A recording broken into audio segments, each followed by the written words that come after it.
too. Oh, yeah, we just recently watched that, and it is so good. I really liked it. I mean, the visuals were just breathtaking. The sandworm riding. Oh my god. It was just so fabulous. And it's so impressive because that's not an easy thing to shoot in a way that doesn't look silly. And instead they made it look epic. Just so epic. It looked amazing.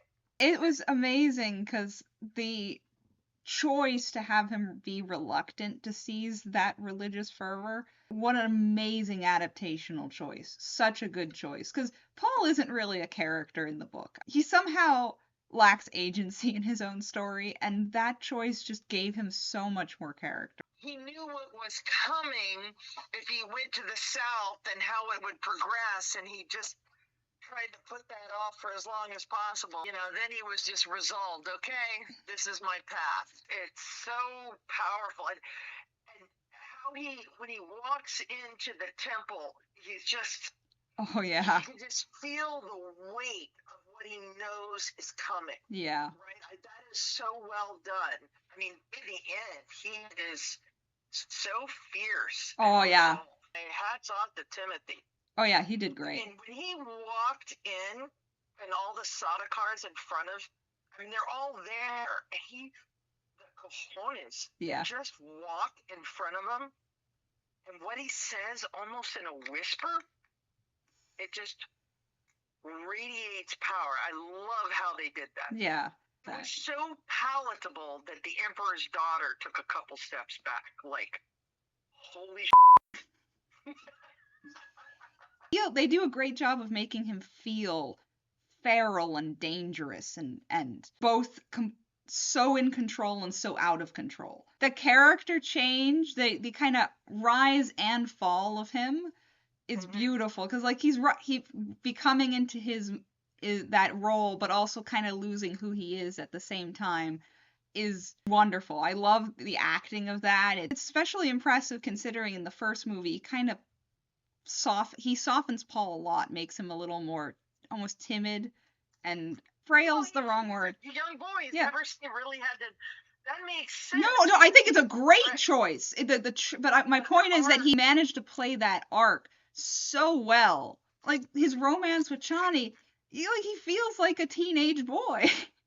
He feels like a human. That's the biggest success of this is they made Paul feel human. Which makes what he does feel even more epic. Yes.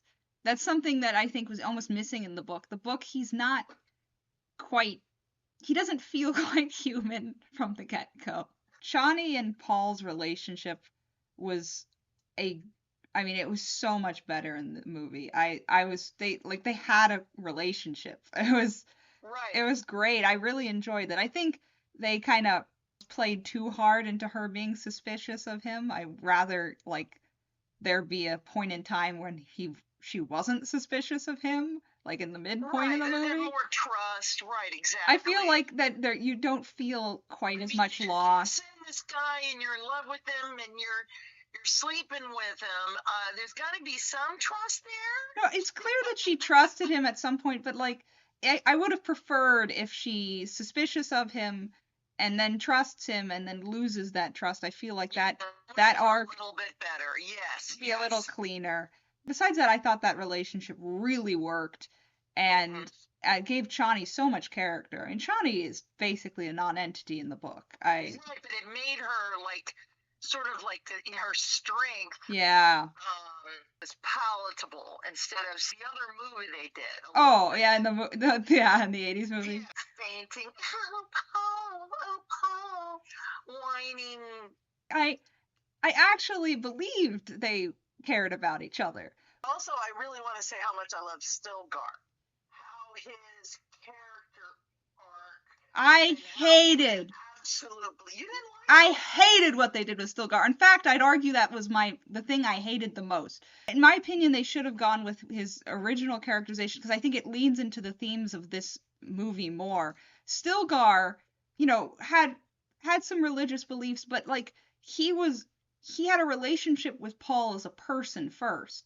And then he fell to religious fervor, and the loss of that friendship and the realization that Paul has lost him to the religion that he's created is sad, and it's like there's a loss there because they decide to make him a religious fanatic from the beginning, which I personally think was a mistake because that they I didn't think so from the beginning. It was very subtle in the beginning.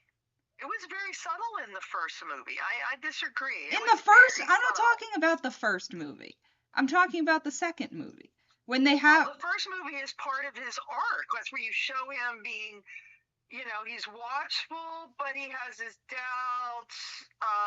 That's before he gets to know Paul. There's no relationship with Paul in between those two things.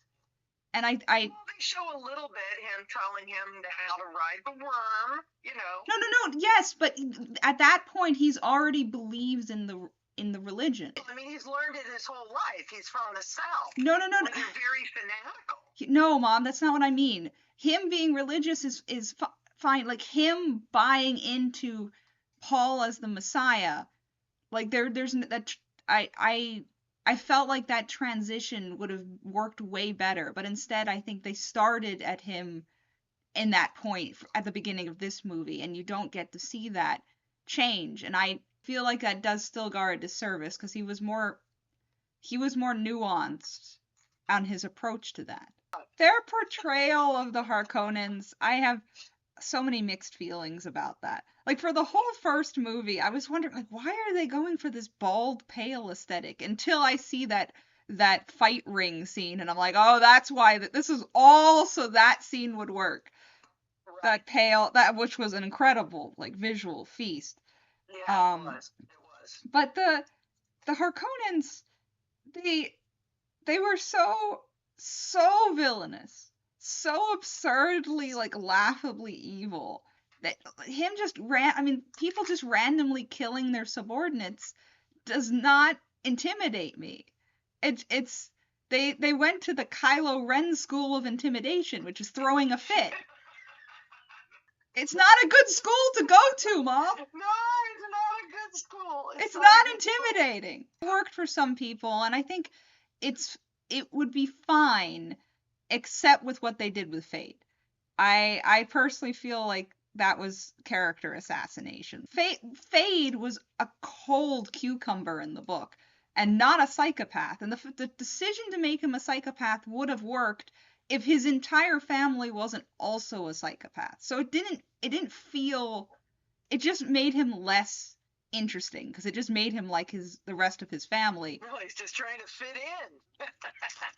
They did a great job of making Fade really threatening from a like combat standpoint. That was a great fight. Great. He did radiate homicidal maniac. Oh yeah. Really well. I thought the performance was fantastic. Like, you totally bought into that. I thought it was an interesting choice, but I like the choice. That Bene Gesserit lady that goes to watch Fade in the fight ring scene, that was his wife in the book. And they chose not to have them be married. That she kind of seduces him, and they're not, like, in a relationship. By the time that fight ring scene happens in the book, they've been married for a long time. Oh, okay. So they rushed that up. So this choice to have them sort of not know each other, and it was very interesting. I liked it. I thought they played it very interestingly. Also, the mirror. It was a very good visual indication of how he's like a mirror of Paul, right? With doing the same test and stuff. The whole point of Fade is that he's like a dark mirror of Paul. He's like a failed version of him, right? And I think it would, if he wasn't a psychopath, it would have, that correlation would have worked better. Right. That just showcased the extreme manipulation of the Bene Gesserit. The power of the Bene Gesserit. Yeah, the power that they hold.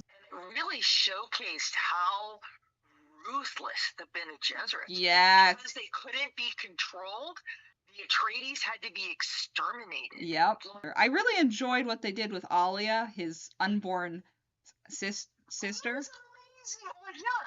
That was so cool. What a well done way. That was so powerful. It was really good idea to use Alia as like almost an exposition device and have like, you know, because she's kind of alert and awake in the book, but they don't really use her until after she's born. And I love the adaptation choice to not have her be born by the end of the book.